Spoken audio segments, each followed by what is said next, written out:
Tapos si Ibarra sa pagliligpit ng pumasok ng isang katulong na nagsabing may isang katulong na gustong ipagkita sa kanya. Sa pag-aakalang pagkaisa yun sa kanyang mga manggagawa, ay pinag-utos na papasukin sa kanyang tanggapan na library din at laboratorio pa. Pero laking pagtataka niya nang makaharap ang matigas at mahiwagang anyo ni Elias. Iniligtas ninyo ang aking buhay? Ang sabi nito sa wikang Tagalog dahil sa nahulaan ang gustong sabihin ng pagtulong ni Ibarra. Nagbayad ako ng pagkakautang sa inyo ng hindi lubos, kaya wala akong dapat pasalamatan sa akin. Kundi bagkus pa nga'y ako ang Panata 39. niligtas ninyo ang aking buhay. Ang sabi nito sa wikang Tagalog dahil sa nahulaan ang gustong sabihin ng pagtulong ni Ibarra. Nagbayad ako ng pagkakautang sa inyo ng hindi lubos, kaya wala kayong dapat pasalamatan sa akin. Kundi bagkus pa nga'y ako ang dapat magpasalamat. Nagpunta ako rito para hingan kayo ng pabor. Sabihin ninyo! Sa kwentong binata, sa wikang Tagalog at nagtataka siya sa ayos ng Tagalog. Tinitigan sila din ni Elias Ibarra at ang sabi, Pag tinangka ng mga may kapangyarihan, nahanapin ang linaw ng hiwagang ito, pinapakiusap ko sa inyong paglihim ang pahiwatig na ginawa ko sa inyo sa simbahan. Huwag kayo mag-alala. sa kwentong binata, niya pagkabahan. Alam kong pinag-uusig ka pero hindi ako magsusuklong.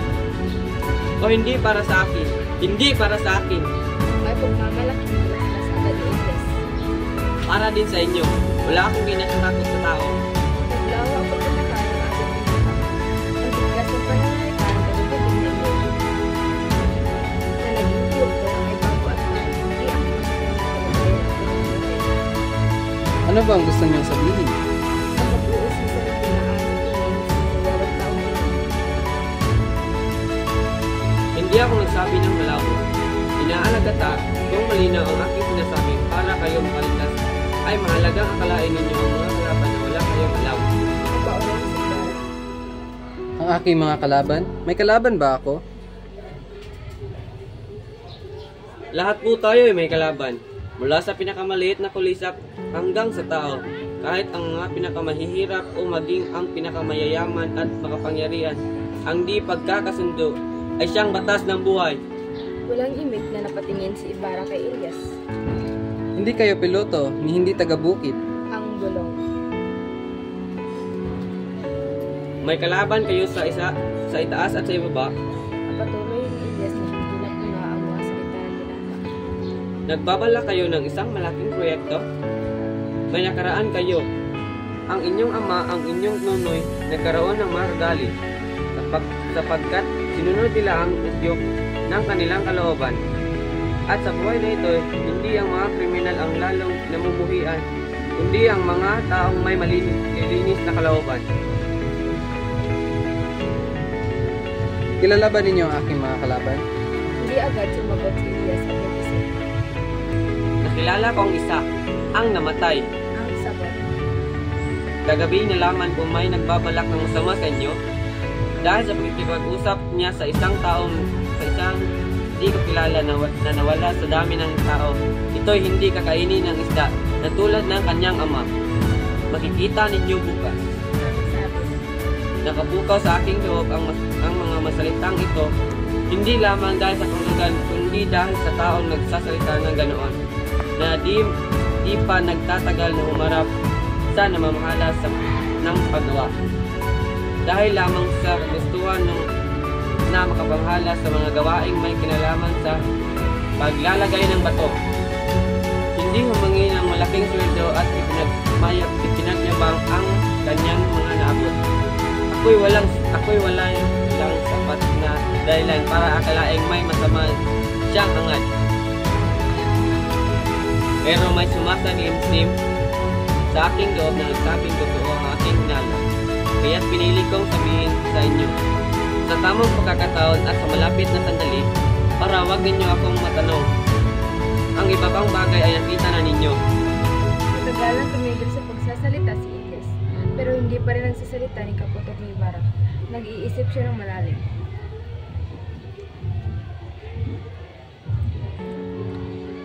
Naramdam ko ang pagkamatay ng taong iyan. Bigla niyang sabi. Maaring malaman pa sa kanya ang ilang bagay. Kung nabuhay ay makatatakas sa nanginginig na kamay na bulag ng hukuman ng mga tao. Ang Diyos ang humatol sa kanya. Ang Diyos ang kanya'y pumatay. Ang Diyos na ang mag-isang naging hukom. Sandaling pinagbasdan muna ni Krisostomo ang nagsasalita at nakita niya ang malalakas na gising nito na puno ng latay at maraming garlis. Naniniwala rin ba kayo sa himala? Ang sabi nitong nakangiti. Tignan ninyo ang himalang pinag-uusapan ng taong bayan. Kung maniniwala ako sa mga himala, ay hindi pwedeng maniwala ako sa Diyos. Paniniwalaan ko ang isang taong may pagka-Diyos. Paniniwalaan ko ang tunay ngang ang Diyos ay nilalang ng tao na kamukha kaayos niya. Pero ako'y naniniwala sa Kanya. Di minsang naramdaman ko ang Kanyang kamay. Noong gumuguho na ang lahat at babagsak na, ay pinigilan ko ang taksil. Tinabihan ko siya. Siya ang natamaan at ako'y ligtas. Kayo, kung gayon ay kayo. Oo, tigilan ko siya ng nagtangkang tumakas. Matakot na pasimula na ang kanyang pagtataksil. Nakita ko ang kanyang gagawin. Nasabi ko nga sa inyong maging ang Diyos ang tanging hukom ng mga tao. Siya ang tanging makapagpapasya sa buhay. Huwag tangkain kailanman ang ng tao ang siya'y palitan ng gawain. Pero ganoon pa man, kayo ngayon. Hindi. Ang pagkamiin at nalamulaan ng Kristo. Hindi pareho kapag hinatulan ng tao ng kamatayan. Ang iba diyang katulad o kaya'y sinarhan ng landas na pamumuhay ay ginagawa sa paraang walang takot at ginagamit ang lakas ng ibang tao para masunod ang pasyang taliwas o mali. Pero nang inuumang ko ang buhay ng taksil sa kasawiang inilaan niya sa iba ay nalagay din sa ako sa kanyang kalagayan. Hindi ko siya pinatay. Binayaran ko ang kamay ng Diyos ang siyang pumatay sa kanya. Hindi kayo naniniwala sa pagkakataon? Ang paniniwala sa pagkakataon ay katulad din ng paniniwala sa himala. Ang mabagay na iyan ay kapwa. Nagsasabing hindi alam ng Diyos ang mangyayari sa kinabukasan. Ano ang himala? Ang paniniwala sa pagkakataon ay katulad rin ng paniniwala sa himala. Ang mabagay na iyan ay kapwa nagsasabing hindi alam ng Diyos ang mangyayari sa kinabukasan. Ano ang pagkakataon? Isang pangyayaring hindi inaakala. Ano ang himala?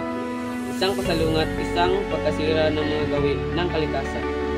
Ang hindi inaakala at ang pasalungat sa diwang pagpapagalaw sa sansinukuban ay katumbas ng dalawang malaking kasiraan. Sino ba kayo? Ang muling tanong ni Ibarra na may kaunting pangamba. Kayo ba'y nag-aaral? Napilitan akong lubos na maniwala sa Diyos sapagkat nawalan na ako ng paniniwala sa tao. Ang sagot ng Diyos na hindi pinasa ng sarili. Tuwaring naninawan ni Ibarra ang kalagayan ng buhay. Pag-inata. Nakita ko rin ang mga tao. Hindi kilala ng pagkakang tao. Pinalo sa kapwa. Tumutulong ang laban sa lakasan. Mamalabit niya sa kapwa. Pero hindi maiiwasan tanggapin ninyo ang halaga ng mga hukuman kahit natiwali. Ang Diyos kahit may maraming kinatawan dito sa lupa ay hindi maaari sa diretsong pananalita, ay hindi malinaw na masasabi ang kanyang pasya para maayos ang katakot-takot na pagkasamahan na bunga ng ating mga bisyo. Dapat magkaroon, kailangan sapat na ang tao'y mananakang-nakang humatol sa kanyang mga kapwa. Oo nga, para gumawa ng mabuti. Hindi nang masama, para magayos, kapagaling, hindi para pumuglaw. Sapagkat kung may mali siya ang kanilang pasya, ay wala silang lakas para may tama ang kasamaang nagawa nila. Kaya lang, Ang bugtong niya ng bagong pananalita. ang pagkikipagtalo tungkol sa bagay na ito'y hindi ko kaya at naiistorbo ko kayo. Ngayong may naghihintay sa inyo, huwag ninyong kalimutan ang sinabi ko. May mga kalaban kayo. Iligtas ninyo ang sarili, alang-alang sa ikagagaling ng inyong bayan. At pagkatapos ay nagpaalam. Kailan ko kayo makikitang muli? Tanong ni Ibarra. Kung kailan ninyo gusto at kung kailan ninyo kailangan. May utang pa ako sa inyo. Kabanata 34. Doon, sa ilalim na may palamuting kiosko, nagkakainan ang malalaking tao ng probinsya. Si Kapitan Tiago, ang alperes, ang kapitan sa bayan, ang mga praile, ang mga kawani at ang ilang dalagang nagtira ay nagsiupo ng hindi sang-ayon sa kanilang katungkulan, kundi kung saan sila nagustuhan.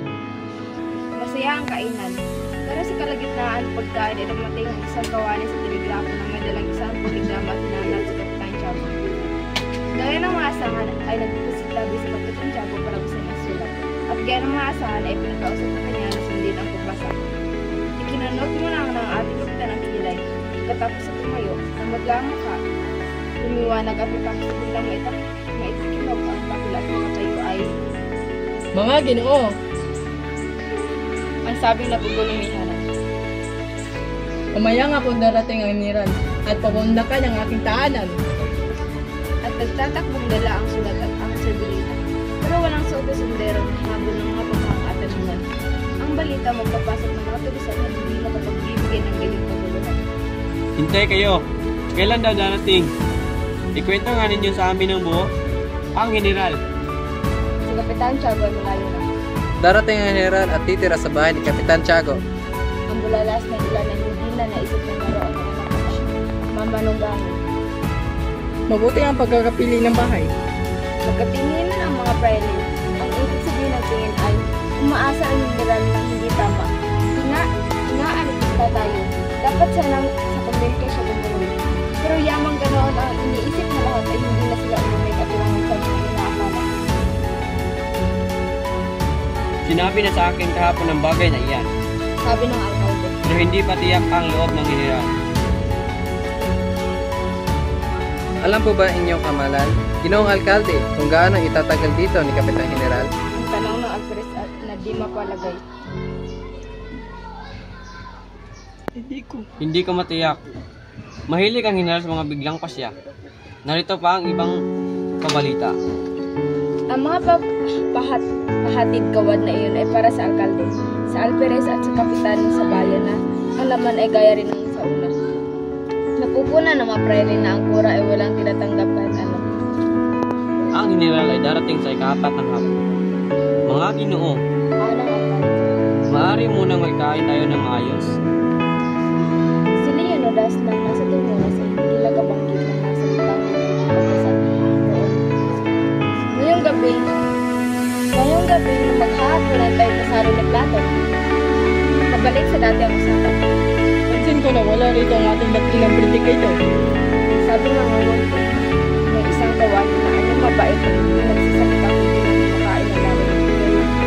Hindi ang ilang mukha ng bibig nila kayo sa kismama. Lahat ang nakakaalam ng kanyang ama ni Kristo ay nagsisilis at na ang gustong sabihin.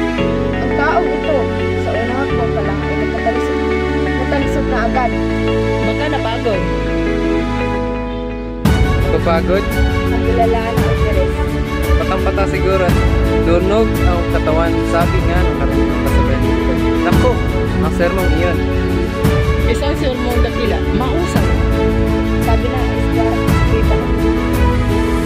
Mainam, malalim, ang bitaw ng kausap. Para makapagsalita ng ganong kahaba, kailangan magkaroon ng isang bagong katulad ng kanya. Sabi ni Padre Manuel.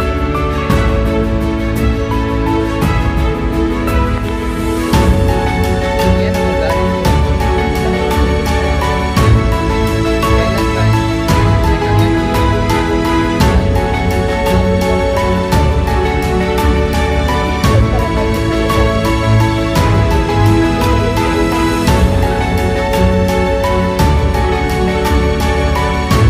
Alam na kaya ng Ginoong Alperes, sa araw na ito hindi ako maglaro ng ito o ng Sa pamamagitan ng isang ngiti, pinagtakpan ng Alperes ang sundot at inaring hindi sa kanya patama ang salitang iyon. Hindi ko malaman kung bakit ang panalo at pagkatalo ang pag-uusapan. Ang pigil ng alkalde. Ano na lamang ang masasabi sa atin ng mga magandang loob at magandang dalaga nagpapranga sa atin. Sa ganang akin, ang mga dalaga ay waring mga apas elikas. Sa gitna ng gabi, dapat silang pakinggan at pagkimatyagang mabuti. para ang kanilang kaigayang office na nagdadala sa kaluluwa sa langit ng iyong pangarap. Isa sa makata ang inyong kahamalaan. Ang masayang sabi ng Eskraparo at sila'y dalawang sumabot. Hindi mangyayari hindi magkaganoon. Sabi ng atas, talang magpapaan. Ang pagkakataon, kahit hindi kailan may nagbibigay ang kaasal sa tao, maging magnanakaw at magiging dahilan naman para maging makata. Ako may nakagawa rin ng tula. Noong aking kabataan, hindi naman kasamaan. Kung gayon ay nakalimutan na ang isa pagsunod ng timis. Che, anong gusto ninyo? Daanan ang lahat ng klase ng buhay ang laging pangarap. Nahapoy na mga sa mga taklak at ako'y umaawit na ikaw ako ang bukod na bukas. Bukas ay tatapon ng inyong kamelaan sa apoy ng bukod para makapagpinit ng kaunting mula sa tagalimit ng nawagan. Ang suglaban ng isang kanderya ng pagkaministro.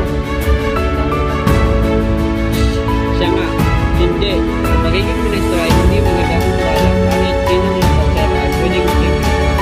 Isang lupain, dahil lagang para magkarahan sa dati. Isang bahay sa model at ilang pag-aaral sa dahil sa hanggang niya. Hindi magsasayang sa gabi. Mabuhay na inaalala, itong ilaw sa Pilipinas.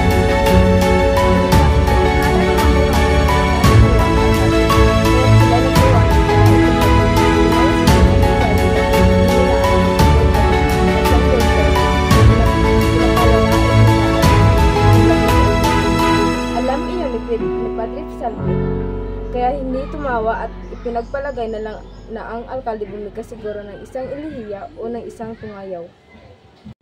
Sa kabilang kiyosko, naroon kumakain ang mga bata na pinamumunuan ng Itzel. Kung ibabatay na kinaugalian ng mga batang Pilipino ay malaking hingay na ang nagagawa nila. Sapagkat ang karaniwan sa kanila kapag kumakain at nasa harap ng ibang tao ay madalas pang magkakabit. Dahil sa pagiging kimik ay isang sakit. Kung may magkamali magamit ng gobyernos ay agad-agad nagsasabihan ng kanila. Kaya nagkakaroon ng pagkakala ng pareho na pamamagitan. May nagsasabing at usawa, mayroon ang pagkakaroon sa at dahil wala na sa kaya magkakaroon ng o mas tama sa pagiging kung ang magpapagpulan ay nagtitita, nagsisikpukan, nagsasinyasan, at sa kanilang pagkakulit ay nagtutapos sila ng ang sabi ng isang babae sa isang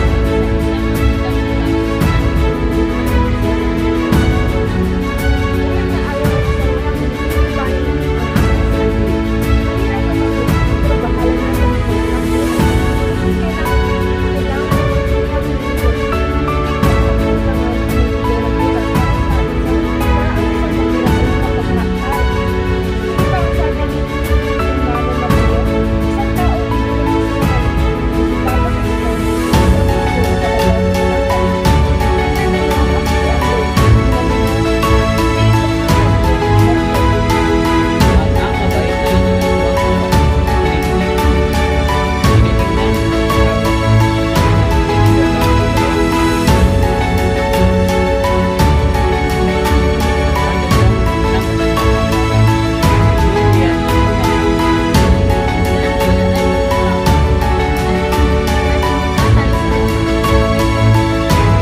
na at kung ako'y mamatay, Huwag kayong matakot, Lilong. Hindi makakalimutan ni Andoy na tinuruan ninyo siyang gumawa ng pusgo at dikit. may katwiran ka, Petra. Sa akala kong may magkakaroon ng mabuti kapalaran ang iyong anak. Maging patriarka man lamang. Hindi ako nakakita ng kagaya niyang kay daling matuto. Maalala nga niya ako kung siya'y papa o mismo na kayang naglilibang at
pinagkakaloob ko ang lahat ng aking mga naipon. Isang taga-bukid ang lumapit sa kanila. At ang sabi, Wala nang pagbabalik, kumare. Ang anak ko'y magiging doktor. Wala nang mainam pa sa pagiging doktor. Doktor, magtigil kayo, kumpare. ang sagot ni Petra. Walang mas iinam pa sa maging kura. Mura, ang doktor ay kumikita ng maraming pera. Sinasamba siya ng mga may sakit, kumare. Ano naman, ang kura iikot-ikot lamang ng makaitlog o makaapat na at bibigkas ng demonis biskam ay nakakain na ang Diyos at tatanggap na ng pera. Ang lahat pati ng mga babae nagsasabi sa kanya ng kanilang sikreto. At ang doktor, at ano ba sa akala ninyo ang doktor? Nakikita ng doktor ang lahat ng meron sa katawan ng mga babae. Humukos sa mga dalaga. Maging doktor man lamang sana ako sa loob ng isang linggo. At ang kura, hindi ba makikita din ng kura nakikita ng iyong doktor? At higit pa, bakit na ninyo ang iyong kasabihan, inahing mataba at ilog na hita ay sa kura? Ano? Ang mga manggagamot ba'y kumakain ng halubaybay? Napupudpud ba sa daliri sa pagdidildil ng asin? Nagdudunghan ba ang kamay ng doktora? Nagaya ng inyong mga manggagamot, kung wala sana silang malalaking lupain, at kung sila'y gumagawa, ay sinasali ko ng tutong at tinutulungan ng mga sakristan. At ang pagpapakumpisan, kumare, hindi ba isang gawain? Gawain? Maano na nga makumpisan ko ang lahat ng tao? Tayo nahihirapan para alamin kung ano ang ginagawa ng mga lalaki at babae. Kung ano ang ginagawa ng ating mga kapitbahay. Ang puriwog ko lang at sinasabi na sa kanya ang lahat ng bagay. Kung minsay nakakatulog, pero magbibigay ng 2 o 3 bendisyon at tayo'y anak na naman ng Diyos. Maanong maging kura ako sa isang hapon ng kwaresma? At ang magsermon, hindi ninyo masasabi ang aking maagang gawain niyan, kundi ay tignan na lamang ninyo ang pagpapawis kanina kung malaki, ang pakli ng lalaki na paurong na ang laban. Mahirap na gawin ang magsalita. Nasaan ba ang pag-iisip ninyo? Maano na nga ako'y makapagsalita ng kalahating araw sa pulpito, na kinagagalitan at minumura ang lahat, nang walang makapanghas na sumagot at babayaran pa ako. Maaano maging kura ako kahit isang umaga man lamang kapag nagsisimba na ang mga utang sa akin. Tingnan na lamang ninyo kung gaano ang itinaba ni Padre Damaso sa pagmumura at pamamalo. Nang mga sandaling iyon ay dumarating nga si Padre Damaso na ang lakad ay lakad ng taong mataba. Nakangiti ng ngiting na pagkaiba. Kaya't nang kita siya ni Ibarra ay naputol ang pagsasalita nito. Binati ng lahat si Padre Damaso na kahit nagtataka ay mga natutuwa naman. Huwera na lang si Ibarra. Nasa pagtatapos na ang pagkain at ang tsampana ay bumubulan sa mga kopa. Ang ngiti ni Padre Damaso ay naging ngiting pilit nang makita si Maria Clara nakaupo sa kanan ni Crisostomo. Pero matapos na makaupo sa isang silya sa tabi ng alkalde, ay nagtanong sa gitna ng katahimikan. Maroon ba kayong pinag-uusapan, mga Ginoo? Tuloy ninyo. Ang sagot ng alkalde.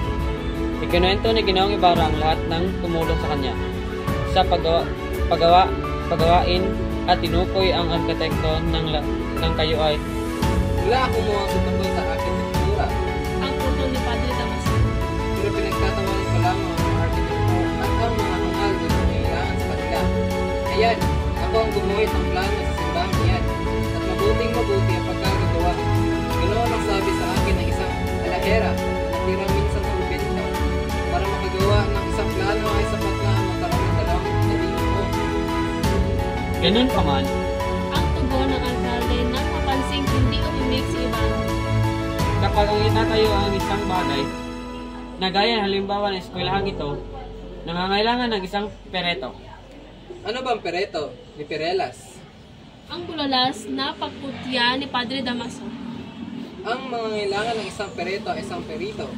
Kailangan higitan pa sa kamangmangan ng Indio na pagtatayo sa sarili nilang pamamahay para huwang matutong magtayo ng 4 na dingding na bato ng lagyan ng isang bubong na siyang kabuuan ng isang eskwelahan. Napatingin ang lahat kay Ibarra, pero kahit nga namutla ito, ay pinagpatuloy sa kunwaring pakikipag-usap kay Maria Clara. Pero dapat ninyong tansyahin. Tingnan ninyo, Ang dugtong ng Franciscano na hindi hinayagang maituloy ng alkalde ang sasabihin. tingnan ninyo kung paano nagawa ang isang uldog namin. Ang pinagbabatingol na sa lahat na napakagawa ng isang magandang ampungan. Mainam na kaunti ang nagastos. Napagtrabaho niyang mahusay ang mga tao at walang binayad kundi walang kuwalta. Lamang isang araw sa bawat isa sa mga nangangailangan pa sa ibang bayan. Iyan ang marunong magpasunod sa mga patakaran sa manggagawa na hindi kagaya ng ilang mayabang at mististilyo na nakasama sa kanila dahil sa pagbayad ng talong bahagi ng isang salapi. Ang sabi po ninyo, Padre, walang kwalta lamang ang ibinabayad? Hindi po yata pwede iyon. Sabi ng alkalde na may tangkang baguhin ang kauuwian ng usapan. Opo, Ginoo, at iyon ang dapat pamarisan ng mga gastong maituring na sila'y mabuting Kastila. Iyan ang mangyayari mula sa pool nang mabuksan ng Canal de Sur. Ang kasamaan ay nakarating na rin dito.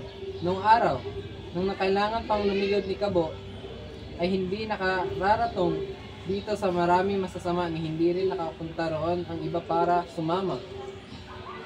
Naman, Padre Damaso, Alam naman ninyo kung ano ang Indio. Kapag natuto na ng kaunti ay mamarunong ng lahat. Niya ang maubing nagpaparoon sa Europa. sandali. Pakinggan ninyo muna, Padre. Ang hadlang ng alkalde na hindi mapalagay dahil sa talim ng ganoon mga salita. Lahat sila ay matatapos sa dapat kalagyan. Ang patuloy. Ang kamay ng Diyos ay namamagitan. Kailangan ang maging bulag para iyon makita sa buhay pang ito. Ay tumanggap ng nanang kaparusahan ang mga ama ng ganiyang mga ulupong. Nangangamatay sa bilangguan. He! Na para bang walang anuman. Hindi natapos ang salita. Namumutang sinundan siya ni Ibarra ng tingin nang madinig ang pagbanggit sa kaniyang ama. Biglang tumayo at sa isang lundag ay pinalagpak ang kaniyang kamay sa ulo ng pari na bumagsak na hilo. Nagitla at nasindak ang lahat, kaya't walang nangahas na mamagitan. Go. Lumayo kayo! Ang sigaw ng binata, na nakakatakot ang boses, sinunggaban ang isang matalas na kutsilyo, samantalang dinidiin ng paa ang leeg ng praile na nawawala na ang pagkahilo. Huwag lumapit ang ayaw mamatay. At hindi ang galit ni Ibarra, nanginginig ang kanyang katawan, ang kanyang matay nanlilisik at nagbabanta.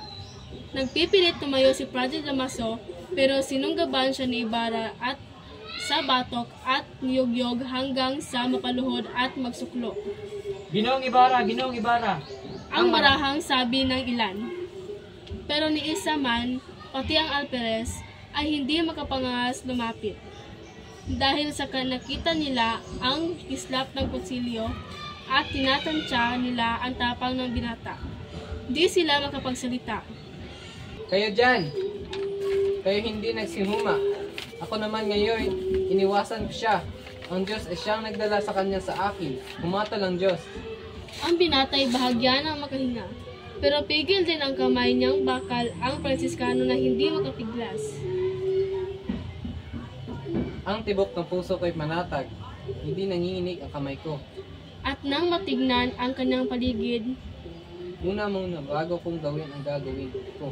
Meron ba sa inyo, kahit isa, na hindi nagmahal sa inyong ama, na namumuhay sa kanyang alaala, kahit isang pinanganak sa kahihiyan at kahirapan? Nakikita mo na, narinig mo na ang katahimikan iyan, kampo ng isang Diyos ng kapayapaan na ang bibig mo'y lusak na ang laman. Hindi mo siguro nalalaman ang halaga ng isang ama. Naalala mo sana ang ama mo Sa dami ng taong iyan ay insulto mo ang ay wala ni isang kagaya mo, nahatulan ka na. Dahil sa inakala ng mga nakapalibot sa kanya, napapatay siya ng tao, ay nagsikilo sila. Layo kayo! Ang muling sigaw ng nagbabantang boses. Ano? Natatakot ba kayo mabahira ng masamang dugo ng aking kamay? Hindi ba sinabi ko sa inyo ang puso ko'y tumitibok ng payapa? Layo kayo sa amin! Pakinggan ninyo ang mga pari, mga hukom, na nag-aakalang kayo'y iba sa lahat at ipinakapit ninyo sa sarili ng ibang karapatan. Ang ama ko'y isang taong may dangal. Itinanong ninyo ang bayan sa iyan na gumagalang sa kanyang alaala. Ang ama ko'y isang mabuting mamayan, naghihirap dahil sa akin at sa ikabubuti ng kanyang bayan. Ang kanyang mesa'y nakakahain sa dugo o itinatapon sa lumalapit sa kanya dahil sa kapalitiyaan.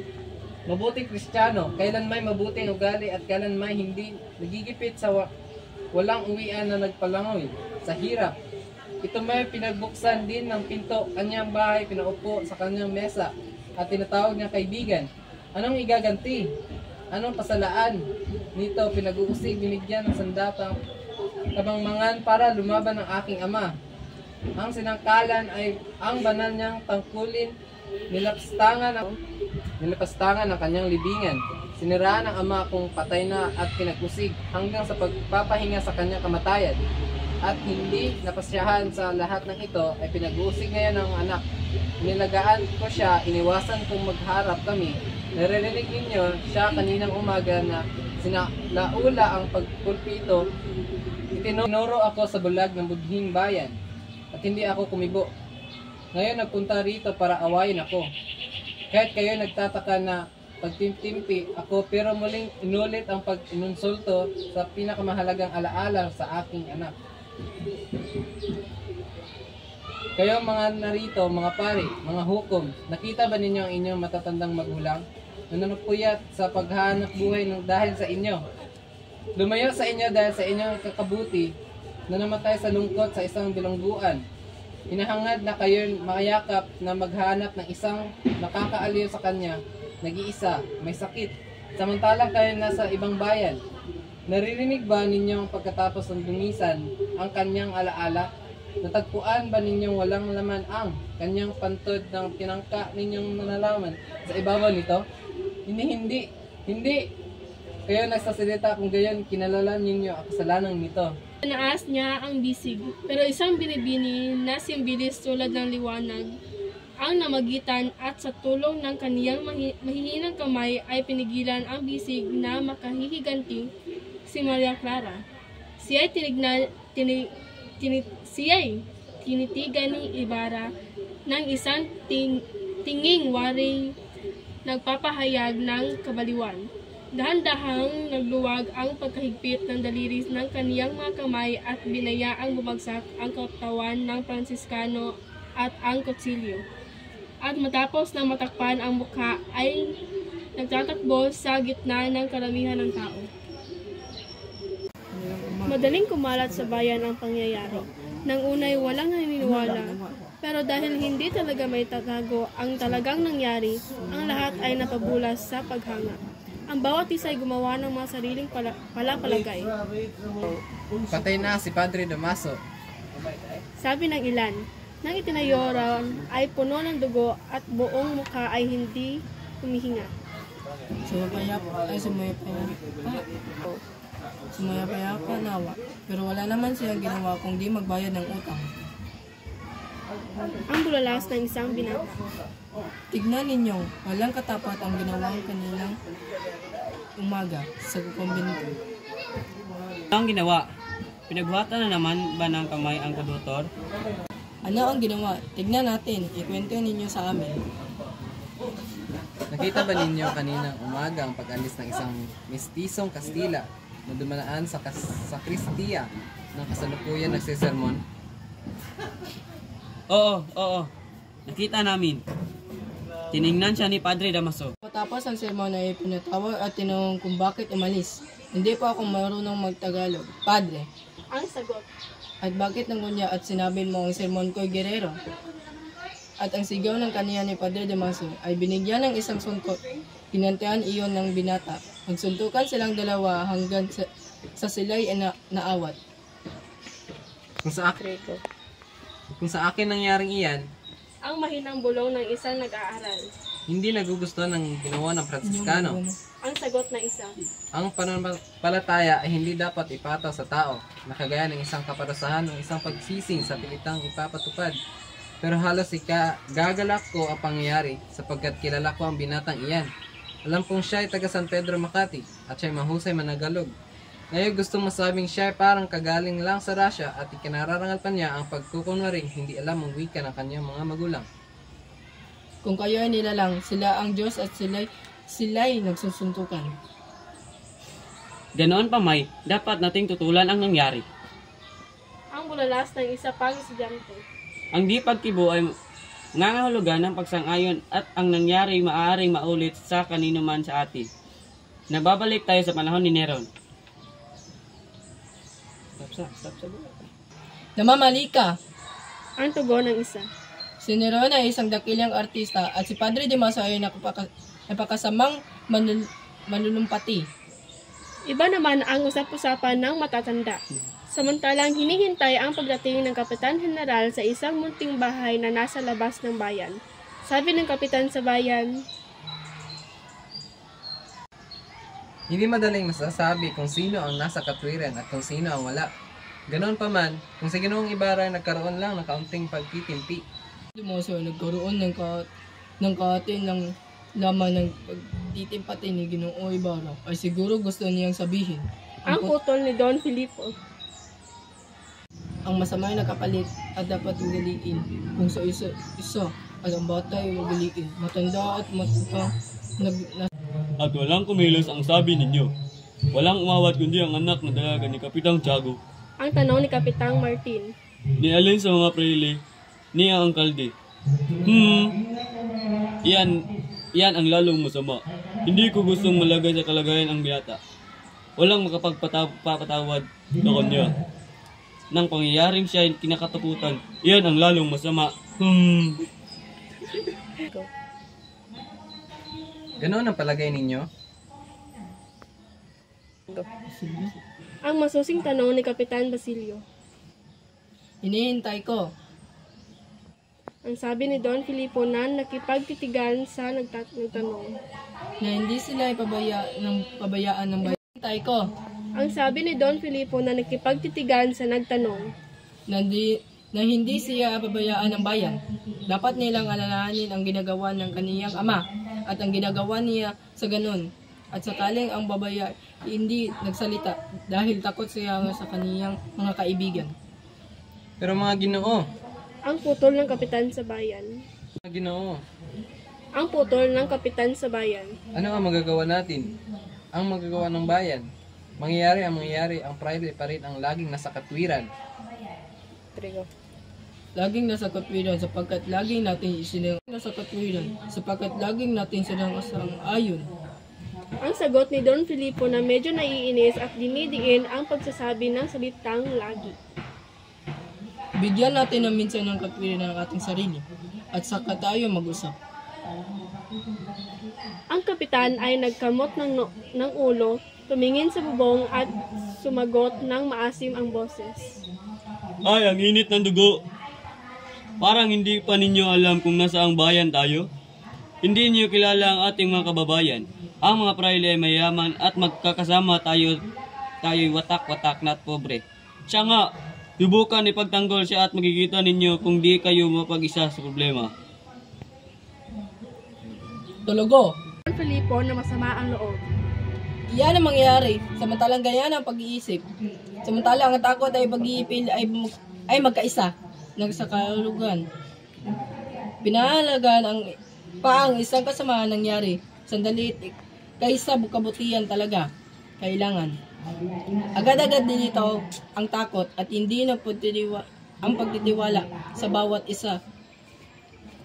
Walang iniisip kundi ang sarili. Walang nakaalaala sa iba't kaysa mahina tayong lahat. Kaya mahina. Siya! Alalahanin ninyo ang iba bago inyong sarili at makikita ninyo kung hindi kayo inibitay. Hindi ba ninyo alam kung kasabihan ng Kastila na ang tunay na awa ang dapat mag-umpisa sa pagkakaawa sa sarili? Ang sabihin ninyo, Ang nanggagalit na sagot ng Tenyente Mayor. na ang tunay na kaluwagan ay nagsisimula sa sobrang palingap sa sarili at nagtatapos sa kahihiyan. Ngayon din ay ihaharap ko sa alkalde ang aking pagbibitiw sa tungkulin. Sawa na ako sa kalagayang itong kakutya-kutya nang hindi naman nakakagawa ng mabuti sa kanino man. Diyan na kayo! Iba naman ang haka-haka ng mga babae. Ay! Ang buntong hinga ng isang babaeng mukhang mabait. Ganyan talagang mga kabataan. Kung nabubuhay pa ang mabait niyang ina, ano ang sasabihin? Ay Diyos, kapag naalala ko maaari ring mangyari ang ganyan sa aking anak na lalaki, na mainit din ang ulo. Ay sus, halos kinaiingitan ko ang kanyang nasirang ina. Mamamatay ako sa sama ng loob. Hindi kung ako. Ang sagot ng isang babae. Hindi sasama ang aking loob kung ganyan ang mangyayari sa dalawa kong anak. Ano ang sabi ninyo, Kapitana Maria? Ang bulalas ng unang nagsalita na daop kamay. Ikakatuwa kong ipagtanggol ng mga anak ang kanilang mga magulang kahit patay. Kapitana Tinay, ano ang masasabi ninyo? Kung isang araw na kayo'y byuda na, ay marinig ninyo minumura ang inyong asawa at ang gawin ng iyong anak na si Antonio ay yumuko na lang at walang sasabihin? Hindi ko nababasbasan. Ang bulalas ng isang matlo na si Hermana Ropa. Pero, Huwag ng basbasan ay hindi dapat na mangyari kailanman. Ang putol ng may magandang loob na Kapitana Tinay. Ang ganyan ay hindi dapat sabihin ng isang ina. Pero hindi ko malaman kung ano ang aking dapat gawin. Hindi ko malaman. Mamamatay siguro ako. Akin siyang hindi. Diyos ko. Pero hindi ko na gugustuhin makita pa siyang muli. Pero ano bang iniisip niyo, Kapitana Maria? magkaganoon man, Ang dugtong ni Hermana Ropa. ay hindi dapat makalimutan na isang malaking kasalanan ang magbuhat ng kamay sa isang taong sagrado. Lalo pang sagrado ang alaala ng mga magulang. Ang pakli ni Kapitana Maria. Ang sinuman, ni ang papa, at lalo na hindi ang isang Padre Damaso lang, ay walang katwirang mambasto sa ganoon kabanal na alaala. Talaga nga, Ang bulong ni Kapitana Tinay napapahanga sa karunungang dalawang nagkaharap. saan ba ninyo kinukuha ang ganyang kahusay na pangangatwiran? Pero ang ekskomunyon at ang pagkahulog sa impyerno, Ang pakli ni Ropa. ano ang mga karangalan at ang malinis na pangalan sa buhay na ito kung sa kabilang buhay ay mapaparusahan tayo? Ang lahat ng bagay ay madaling nakakaraan, pero ang ekskomunyon, lapos tanganin ng isang kahalilin ni Jesus Kristo. Sa bagay na iyan ay walang nakapagpapatawad kundi ang Papa. Ang magpapatawad ay ang Diyos na siyang naguutos na bigyang kapurihan ang ama't ina. Hindi siya e-ekskomulgahin ng Diyos. At sinasabi ko sa inyo, na kung ang binatang iyan ay pupunta sa bahay ko, ay papatuloyin ko ko't kakausapin. Kung ako'y may isang anak na babae, ay gugustuhin kong siyang maging manugang. Ang isang mabuting anak ay magiging mabuting asawa at mabuting ama. Maniwala kayo, Hermana Rufa? Hindi ganoon ang palagay ko. Sabihin ninyo ang gusto niyo sabihin, at kahit papalagay ko'y may katwiran naman kayo, ay ang kura pa rin ang mas paniniwalaan ko. Bago sa lahat, ang iililigtas ko muna ay aking kaluluwa. Ano ang masasabi ninyo, Kapitana Tinay? Ano bang masasabi ko? Pareho kayong may katwiran. Ang kuray may katwiran din. Pero ang Diyos ay dapat din namang magkaroon. Ayawan ko ba? Ako'y isang mangmang. Ang gagawin ko ay ang sasabihin sa aking anak na huwag nang mag-aral. Sinasabing ang marurunong ay mamamatay sa bitayan. Maria Santissima, ang anak ko pa na may balak na pumunta sa Europa. Ano ang inaakala ninyong gawin? Sabihin sa kaniyang huwag lumayo sa aking tabi. Ano't mag-aaral pa ng marami? Bukas o makalaway mamamatay rin tayo. Mamamatay ang marunong. Nakagaya ng mangmang, ang kailangan mabuhay ng mapayapa. At ang mabait na babae nabuuntong hinga tumingin sa langit. Saganang akin. Ang matigas na sabi ni Kapitana Maria. Kung ako'y mayamang kagaya ninyo, ay babayaan kong maglakbay sa ibang bayan ng aking mga anak. Sila'y mga binata at nararapat na maging tunay na lalaki balang araw. Hindi na ako magbuhay ng matagal. Magkikita na kami sa kabilang buhay. Ang mga anak ay dapat ambisyoning maging higit kaysa sa kanilang mga magulang. At sa ating tabi, wala tayong ibang itinuturo sa kanila kundi ang maging bata. Ay, pambihirang palagay ang mayroon kayo. Ang bulalas ng paggulat ni Kapitana Maria Tinay. Parang hindi kayo nagdamdam ng hirap sa panganganak sa inyong kambal. Hindi nga ako nahirapan sa panganganak sa kanila. Inalagaan at pinaturuan sa gitna ng aming kahirapan. Kaya ayokong pagkatapos ay ng mga paghihirap kong dinadanas ay maging lalalakihan lamang sila. Sa akala ko hindi ninyo minamahal ang inyong mga anak nang sang-ayon sa utos ng Diyos. Ang matigas na sabi ni Hermana Rofa. Mawalang galang sa inyo. Ang bawat inay may kaniya-kaniyang paraan ng pagmamahal sa kanilang mga anak. Ang ila'y minamahal ang kanilang mga anak para sa kanilang sarili. Ang iba'y dahil iyon ang kanilang anak at ang ila'y para ikabubuti sa kanila ring mga anak. Ako'y kabilang sa huli kong nabanggit. Ganoon ang tinuturo sa akin ng aking asawa. Ang lahat ng inyong mga palagay, Kapitana Maria, Ang sabi ni Rofa na ay nangarangal. ay hindi sa ayon sa pananampalataya. Kumapatid kayo sa Santissimo Rosario, kay San Francisco, kay Santa Rita o Santa Clara. Hermana Rufa, kapag ako'y naging mabuti ng kapatid ng mga tao, saka ko tatangkaing maging kapatid ng mga santo. Ang sagot nito ng anak ang ngiti. Para matapos ang kabanatang ito ng mga palagay-palagay at para makilala ng mga mambasa kahit sa ilang saglit lamang ang mga inakala ng mga taga-bukid, ay pumunta tayo sa plaza at tingnan natin ang ilang nag-uusap. Sa ilalim ng habang na ang isa sa kanila ang ating kilala na nangarap tungkol sa mga doktor na mga gagamot.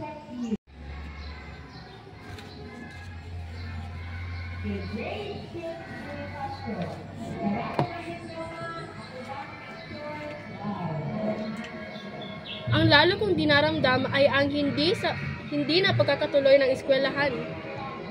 Ano? Ang masusing tanong ng mga kasama. Ang anak ko hindi na magiging doktor kundi mangangariton. Wala! Hindi na magkakaroon ng eskwelahan. Sino ang may sabing hindi magkakaroon ng eskwelahan? Ang tanong ng isang taga-bukid. Sino ang may sabing hindi magkakaroon ng eskwelahan? Ang tanong ng isang taga-nayon. Ako, tinawag na plebistero si Ginoong Ibarra ng mga paring puti. Wala na eskwelahan. Ang lahat ay nagtatanong sa pamamagitan ng tingin. Ang pangalang iyon ay bago.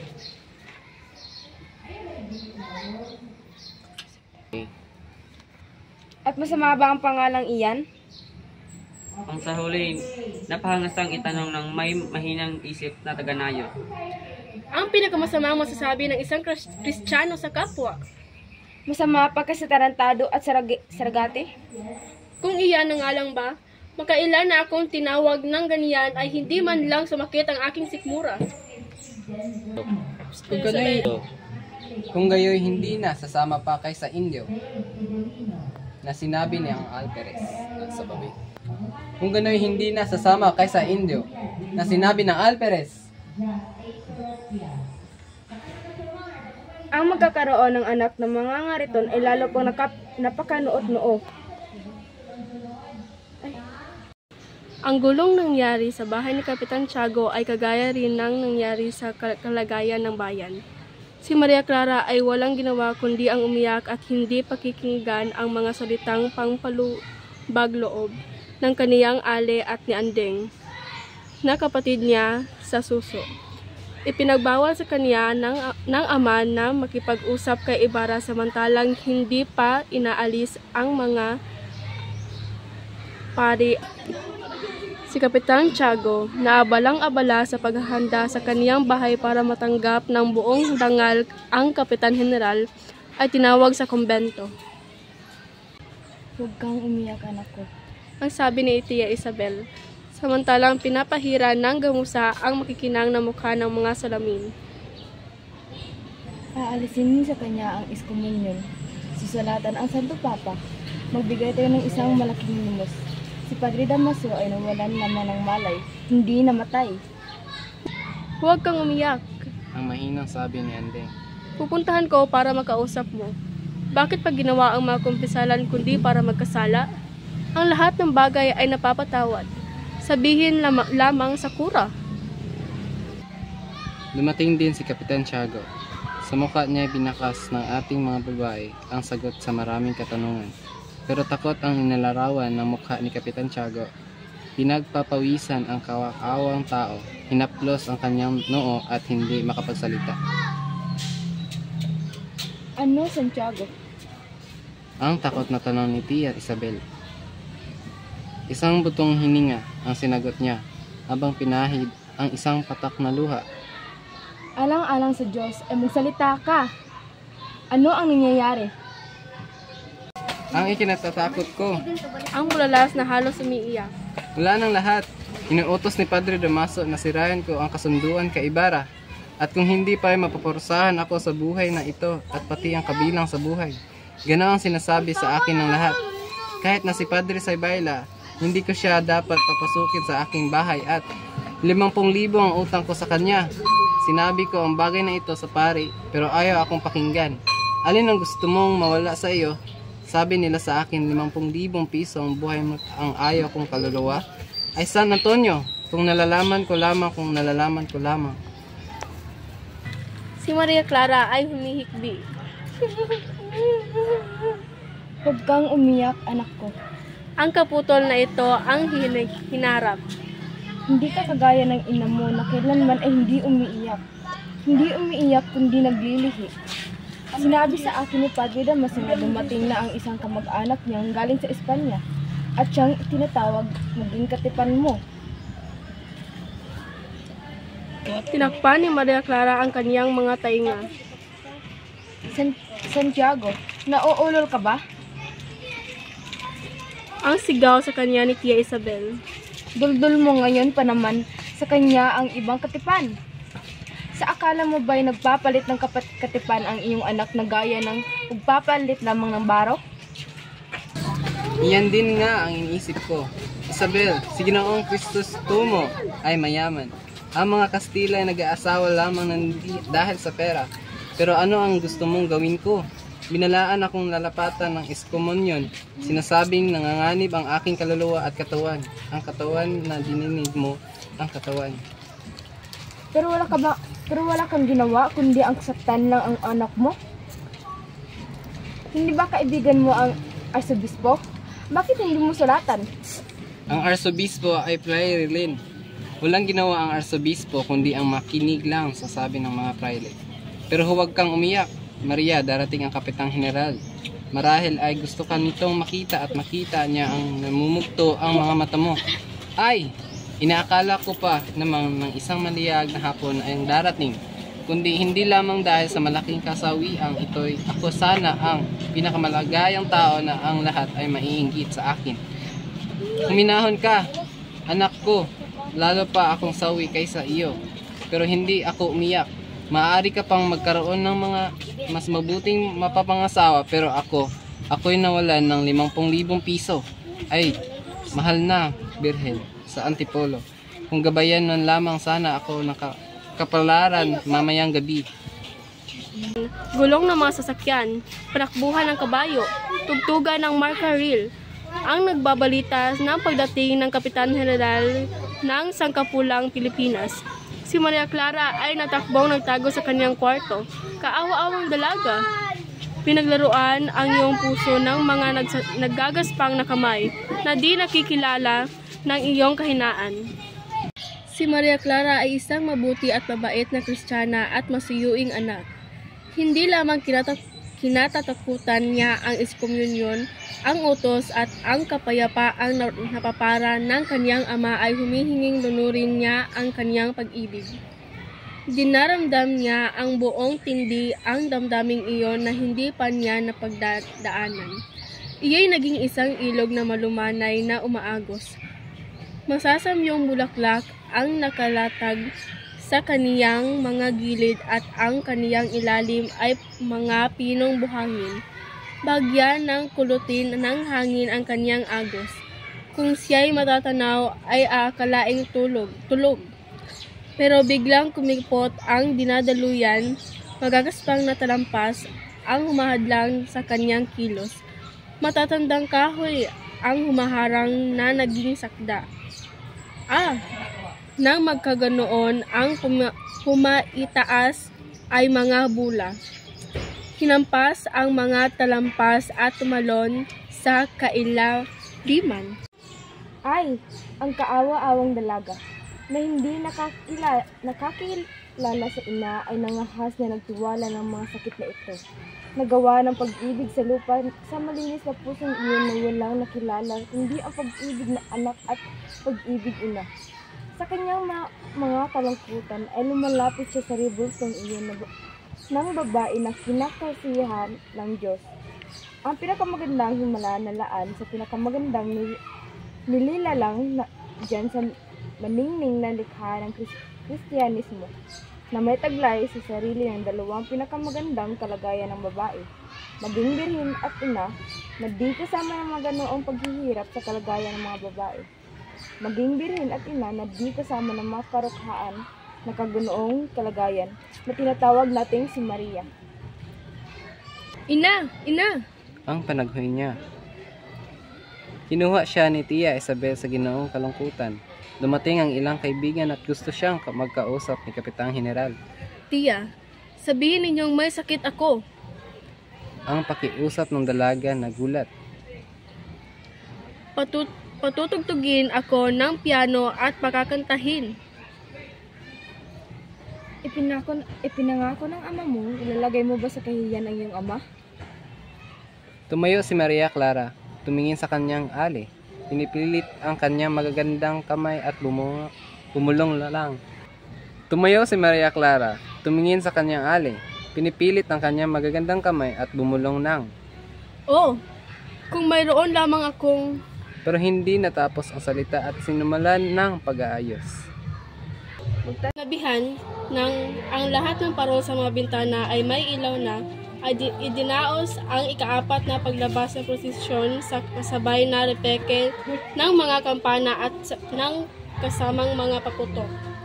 Ang Kapitan General na naglakad na kasama ng kaniyang mga kawad at sina Kapitan Tiago ng alkalde ng Alperes at ni Ibarra na ipinangungunahan ng Guardia Civil at mga makapangyarihan sa bayan na nagpapatabi at nagbubukas ng daraanan. Inimbita sila ng kapitan ng bayan na panoorin ang pagdaraan ng prosesyon na nagpatayo sa harapan ng kaniyang bahay sa Kubol para doon bigkasin ang isang luwa o papuri na sa karangalan ng Santo Pincasi. Malugod sana iniwan ni Ibarra ang pakikinig ng luwante at pinili pa sana niya ang panoorin ang prosesyon sa bahay ni Kapitan Tiago, sapagkat naiwan doon si Maria Clara na kasama ang mga kaibigang dalaga pero dahil ginusto ng general na makipakinggan ang papuri, kaya't wala siyang magawa kundi ang masiyahan sa pag-asang makikita ang dalaga sa dulaan. Sabay sa mga alguwasil na namamahagi ng walang bayad ang mga palong ito na nakapagbibigay kabanalan. Ang pamimigay ng ilang mga kandilang iba ang laki para maaliw ang mga napapanalo. Ginoong Alkalde, Ang sabing marahan ni Ibarra. ang mga pagpalo bang iyan ay bilang kaparusahan sa kasalanan o dahil sa gusto lamang mamalo? Ilan kayo, Ginoong Ibarra? Ang sagot ng Kapitan General na nakikinig sa pagtatanong. Ang pinakikitang iyan ang ugaling hayop ng pagbibigay ng panibago sa mga nagaling ng ibang bayan na agan pinagbawal. Sa wing kapalaran, Ang bulong ng pilosopong si Tasyon nasa daan nanonood ng prosesyon. walang halaga ang iyong pagiging unang tagabalita ng mabubuting bagong aral ni ang pagkakayuko sa harapan mo ni Jesus. Walang halaga ang malaki mong pananalig ni ang iyong mga pagtitipid, ni ang pagkamatay ng dahil sa katotohanan at iyong mga paniniwala. Ang lahat ng iyan ay nakalimutan ng mga tao kapag walang ibang gusto kundi ang mga sariling kabutihan. Mabuti pa ang bumigas ng masasamang talumpati sa mga simbahan kaya maging matataas ang boses na nangangarangal sa kaparangan. Ito ang itinuturo sa inyo sa Pilipinas. Kung pabo sana ang iyong kinain at hindi balang gumamit ng kasuotang sutla at hindi balat ng hayop. Kung sumapi ka sa inyong korporasyon. Pero pinigil ng matanda ang kaniyang suwat sapagkat dumarating si San Francisco. Go. Ano ang sabi ko? Ano ang sabi ko? Ang patuloy na tumatawang pakutya. Ito'y nasa karo at anong karo? Diyos ko! Anong daming ilaw at anong daming poro sa salamin. Kailan may hindi kita mga tutugin ang ipinaririnig ng inyong mga anak na mamatay ka na.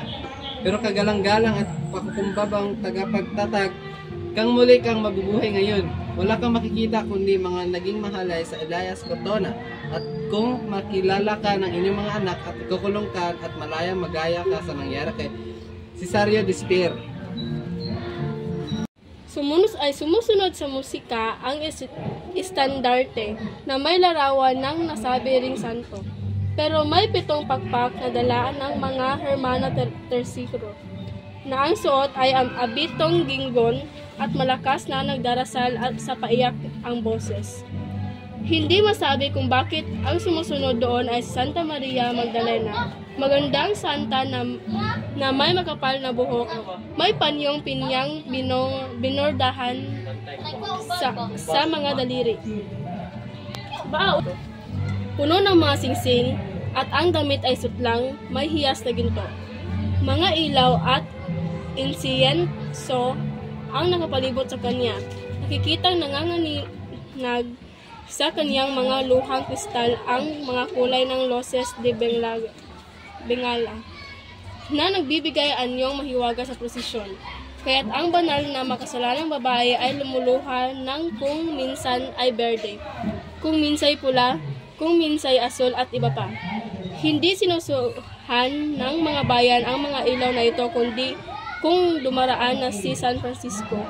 Si San Juan Bautista ay hindi binibigyan ng ganoong karangal kaya matulin ang lakad sapagkat nahihiya na sa pangyayaring nag-iisa siyang nakadamit ng katad sa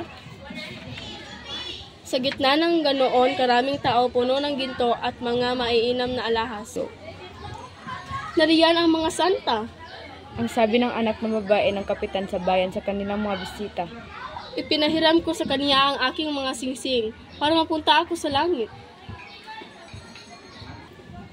Ang mga umiilaw ay nagsisihinto sa paligid ng kubol para makinig sa luwante. Ang mga santo may ganun din.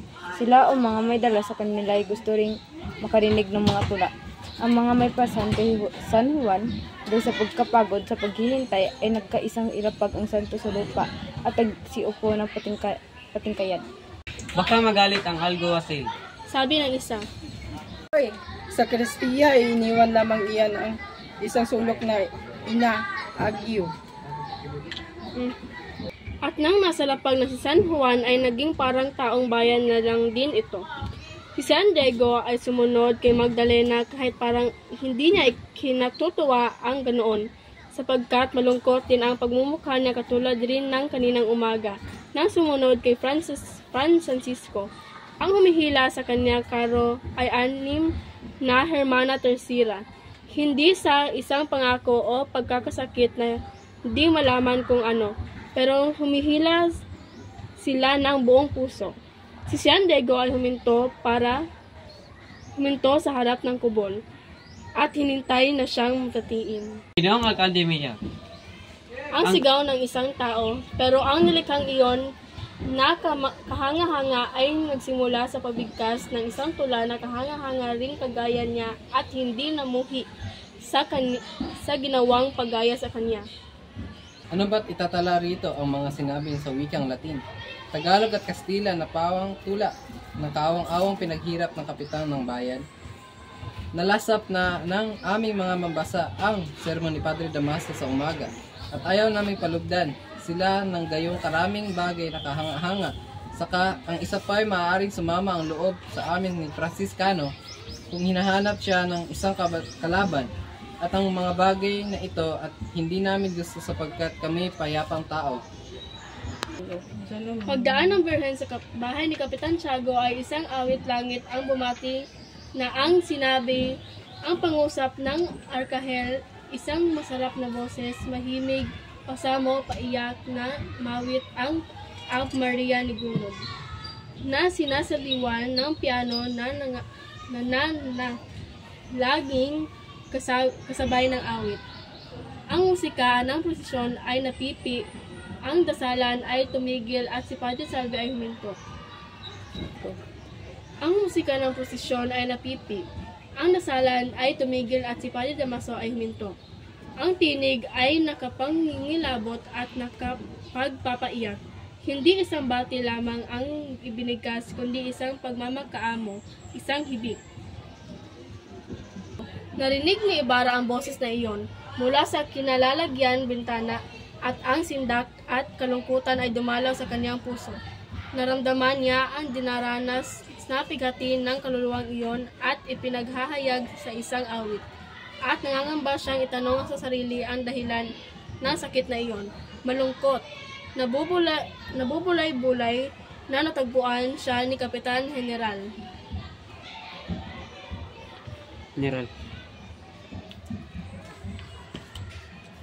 Narinig ni Ibarra ang boses na iyon mula sa kinalalagyang bintana at ang sindak at kalungkutan ay dumalaw sa kanyang puso. Naramdaman niya ang dinaranas na pigatin ng kaluluwang iyon at ipinahahayag sa isang awit. At nangangamba siyang itanong sa sarili ang dahilan ng sakit na iyon. Malungkot, nabubulay-bulay na nagtagpuan siya ni Kapitan General. Samahan ninyo ako sa pagkain. Doon natin pag-usapan ang mga batang nawala. Ang sabi. Ako kaya ang dahilan? Ang bulong ng bintana nang hindi nakikita ang general na kanyang sinundan. Bakit sarado ang mga bintana ng bahay ng Alperes? Saan naroroon ang mukhang lalaki at ang barong paranela ng Medusa o musa ng Guardia Civil habang dumaraan ang prosesyon? Nahalata kaya ni Doña Consolacion kung gaano kasama ang itsura ng kaniyang noong nalalatagan ng malalaking ugat na wari dinadaluyan, hindi ng dugo kundi ng suka at apdo. Ang malaking tabako na bagay na palamuti ng kaniyang labing kulay talong at ang kaniyang mainggiting paningin at sa pagsunod kaya sa isang mabuting udyok na kalooban ay hindi gustong bulahawin sa kaniyang kilabot na pagkilaw ang katuwaan ng mga tao.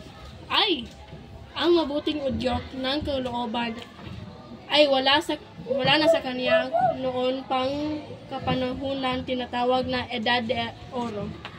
Malungkot ang bahay sapagkat bayay nagsasaya, gaya nga ng sabi ni Sinang, walang mga parol ni bandera. Kung hindi lamang palakad-lakad ang bantay sa harap ng pinto ay masasabing walang tao ang bahay. Pereza ay umubo.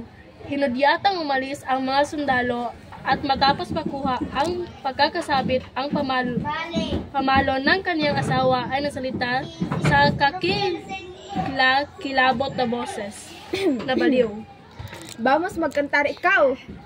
Gaya ng dapat asahan, hindi na intindihan ni Sisa ang kanyang sinabi at ang di pagkakaintinding iyo'y nakapagpabulag sa kanyang galit. Isa sa magagandang ugali ng babaeng ito ang pagsisikap na hindi maintindihan ang wikang Tagalog o kung di may nagpapanggap na hindi siya marunong ng nasabing wika sa pamamagitan ng mali.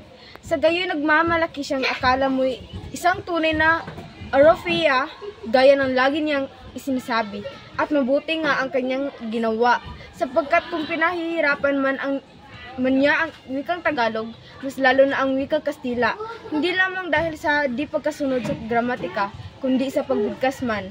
At gayong ang asawa, ang mga silya at sapatos ay nagdulot ng lahat ng tulong na magagawa para siya maturuan. Isa sa mga salitang pinakahirapan niya ng higit kaysa pagkakahirap sa mga hieroglifyo ni Champollion ay ang salitang Pilipinas. Nabalita ang kinabukasan ng kanyang kasal, na nakikiusap sa kanyang asawa, na noon ay kabo lamang, ay binigkas niya ang Pilipinas.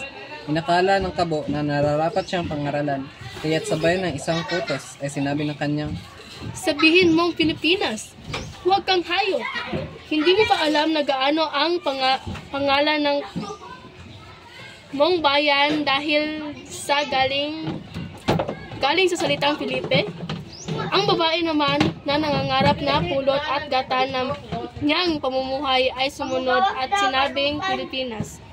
Inakala na kabon na nalalapit na. Dinagdagan ang mga kutos at binulyawan siya ng namang tao ka. Hindi mo ba masabing Felipe? Huwag mong kalimutan.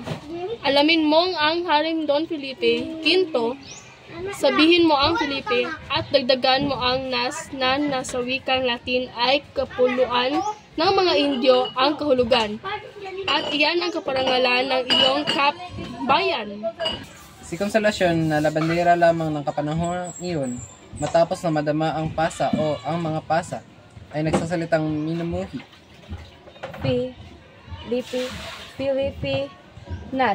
Pilipinas, ganoon ba? Ang kabo ay napatunganga. Bakit nababasa Pilipinas at hindi Pilipinas? Alin sa dalawa ang dapat sabihin, Pilipinas o nararapat sabihin Pilipi? Nang araw na iyon ay minabuti niyang huwag ng kumibo. Iniwan ang kaniyang asawa at masusing sumangguni sa mga libro. Dito siya napahanga ng buhusto. Pinahid ang kanyang mga mata, dahan-dahang tingnan, Pilipinas ang nasasabi sa libro kung isa-isahin ang pagbasa ng mga letra. Siya at ang asawa parehong mali. Bakit? Ang bulong niya. Makapagsisinungaling ba ang kasaysayan? Hindi ba sinasabi ng libro na ito ang pangalang nilagay ni Alonso Saavedra sa lupaang ito, alang-alang sa prinsipeng si Don Felipe? Papaanot na mabago ang pangalan ito? Baka kaya isang Indio ang Alonso Saavedrang iyon? Isinangguni ang kanyang pag-aalinlangan kay Sargento Gomez na noong bate nagbalak maging kora. Ito naman, hindi man lamang siya nilingon at samantalang ibinubuga ang usok, ay sinagot siya ng buong pagmamalaki. Noong unang panahon, ay Felipe, kung turan at hindi Felipe. Tayong mga bago, dahil sa tayo magiging maka-Francis, ay hindi natin maamin ang pagbigkas ng dalawang na magkasunod. Kaya't ang mga taong bihasa, lalo na sa Madrid, nakapunta ka ba sa Madrid? Ang mga taong bihasa, ang sabi ko, at bumibigkas na ng ministro, imbitasyon, imbino, at iba pa, na siyang tinatawag na makabago. Ang kaawa-awang kabo ay hindi nakapunta sa Madrid, kaya't hindi alam ang pangyayari. Ganoong bagay ang mga matutunan sa Madrid. Kung gayon ay dapat sabihin ngayong, Ngayon sa unang panahon, tao ka, ang bayang ito hindi bahasa. Alinsunod sa unang panahon, Pilipinas ang sagot na palipusta ni Gomez. Ang kabo, kung hindi man mabuting susuri ng mga salita, ay mabuti ng mga asawa. Ang kanyang natutuhan ay dapat namang matutuhan ng kanyang kabiyak, kaya't ipinatuloy ang pagtuturo.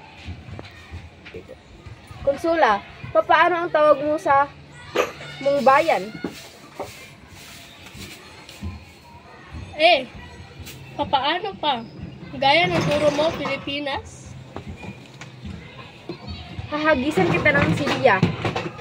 Kahapon ay nasasabi mo ng mabuti-buti, ayos makabago, pero ngayon kailangan bigkasin ng maayos makaluma. Pili, ang sinasabi ko'y Pilipinas. Hindi ako luma. Ano ba ang kala mo? Hindi mahalaga. Sabihin mo Pilipinas. Ayoko.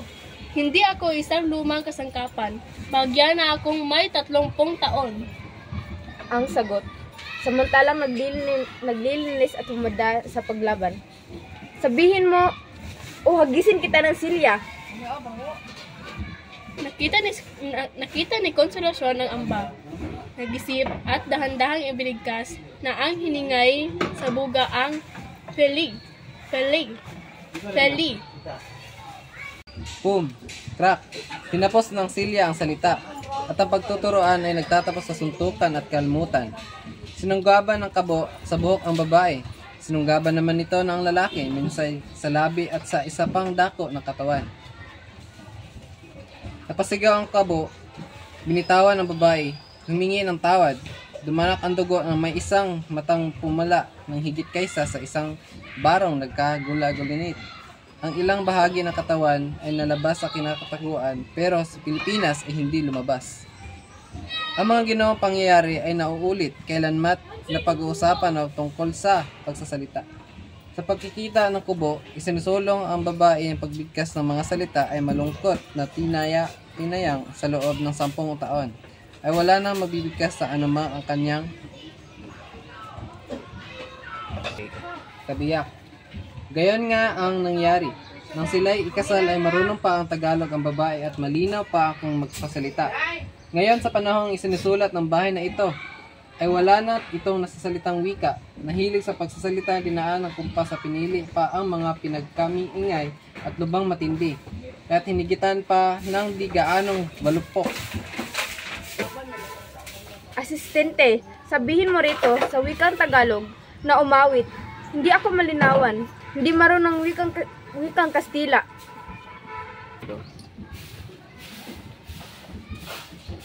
Naunawa ng baliw na sinasabi ng asistente at inawit ang awit ng gabi. Huwag kang umawit. Ang biglang sabi ng alferez ang tamang Tagalog. Huwag kang umawit. Nakapagbibigay sakit sa akin ang mga linyang iyan. Tumigil ang baliw. Ang asistente ay bumitaw ng isang Aba, marunong ka pala mag-Tagalog. at nanggigilas ang napatingin sa senyora. Hindi kumilos sa sisa. Sumayaw ka! Sumayaw ka! Ulit na nakakalilabot ng boses. Tumigil ang baliw. Ang asistente ay bumitaw ng isang Aba, marunong ka pala mag-Tagalog. at naninigas ang napatitingin sa senyora. Sumayaw ka! Sumayaw ka! Pinagmasdan siya ng baliw, pero wala itong kahulugan. Ang dalawang kamay ng baliw, iniuyog-yog, walang napala, hindi ito naunawa na sisa. Naglulundag ng katakot-takot ng ibang kumpas ng sinusunod. Ibang tugtugin ang umuuyog sa kanyang kalooban. Tumihik ang lamang siyang pinagmamasdan ni Sisa. Gusto niyang panoorin ang kaharap. Parang isang gustong manood ng makikita sa mga mata nito. At isang munting ngiti ang paggalaw sa mga mumutlang labi na ibigan nito ang sayo ni Senyora. Ngayon ikaw naman ang narapat sumayaw. Sumayaw ka! At pinalo ng mahina ang mga paa ng baliw na walang sapin, na ang mukhay napangiwi sa sakit, kaya't nagbilitang isagalang ng mga kamay. Aha, nagsisimula ka na.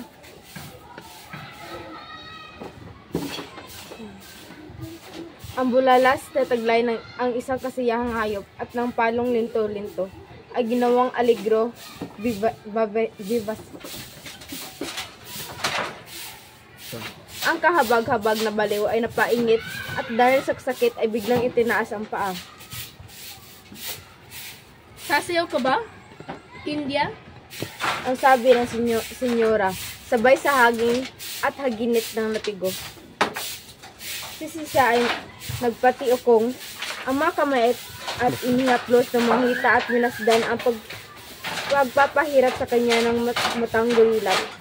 Dalawang matinding palo sa likod ang nagpatayo sa kanya. Hindi na sa isang inggit. Dalawang malakas na ungal ang lumabas sa bibig ng kaawa-awang babae. Naninis ang mapanis sa baro ang balat ay nabuksan at humalon ang dugo.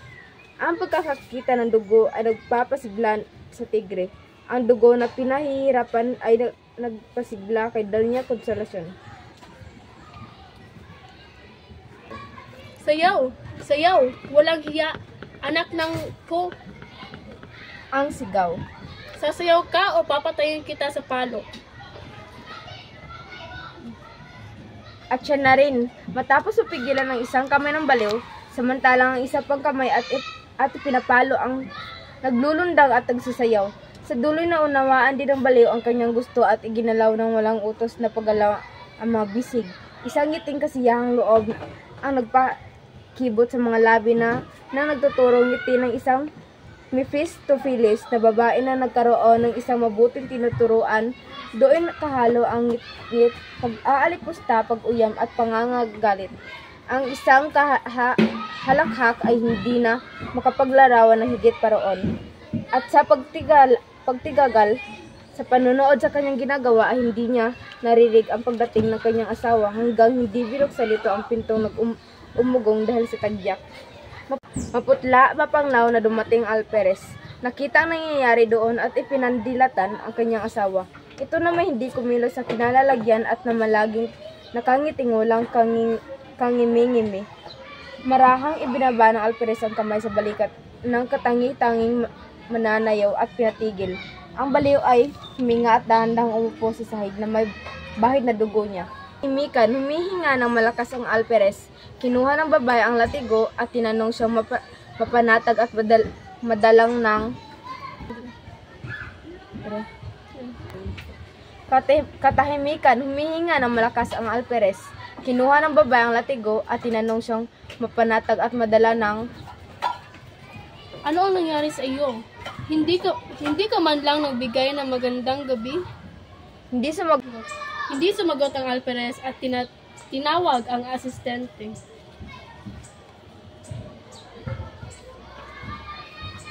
Dalhin mo ang babaeng iyan, ang sabi. Pagbigyan mo ng ibang damit kay Marta at gamutin. Bigyan mo siya ng pagkain, mabuting higaan, mag-ingat kayo gawan siya ng masama. Bukas dalhin siya sa bahay ni Ginoong Ibarra. Ikaw! Ako pa. Matapos iyon ay dahan-dahang isinara ang pintuan. Inilagay ang sagka at nilapitan ang kaniyang asawa. Ikaw! Hinahanap mong mapatay kita? Ang sabing may kamay ay pasuntok. Ano ang nangyayari sa iyo? Ang tanong ng babae na tumindig at umatras. Ano ang nangyari sa akin? Ang maugong na sigaw na sabay sa isang tungayaw at pinakita ang isang papel na puno ng kahig manok at nagpatuloy ng Hindi mo padala ang sulat na ito sa alkalde at sinabi mong sinusuhulan ako para pahintulutan ang sugal? Hindi ko malaman kung bakit hindi pa kita dinodorog. Tingnan natin kung magagawa mo. Anong babae na pakutyang tumatawa? Ang dudurog sa akin ay nararapat na humigit sa iyo sa pagkakalaki. Duwag! Ang sigaw ng babae. Hindi ka makalapit. At dumura para lalong pagalitin ang asawa. Nagdilim ang mata ng lalaki at bumubusang dinuhapang siya. Pero ang ginawa ng babae, sa tulong ng isang liksing kahanga-hanga, ay pinag-cross ang latay ng latigo sa mukha ng lalaki at pinagtatakbong pumasok sa silid at biglang nilapit ang pinto at hinabol siyang galit sakit ng Alperes, pero wala na pala kundi ang maumpog sa pinto. Bagay na ikinabuga niya ng mga pagmumura. Tamaan sana ng kulog ang buo mong angkan. Magbukas ka! At pag hindi ko binanggas ang mukha mo. Ang sigaw na sabay suntok at tadyak sa pinto. Si Doña Consolacion ay hindi sumagot. May narinig na lagitik ng mga silya at mga tabla. Wari nagtatayo ng kanlungang pawang mga mebles. Ang bahay ay umuuga sa tadyak at pagmumura ng lalaki. Huwag kang pumasok. Huwag kang pumasok. Ang sabi ng matalas na tinig ng babae.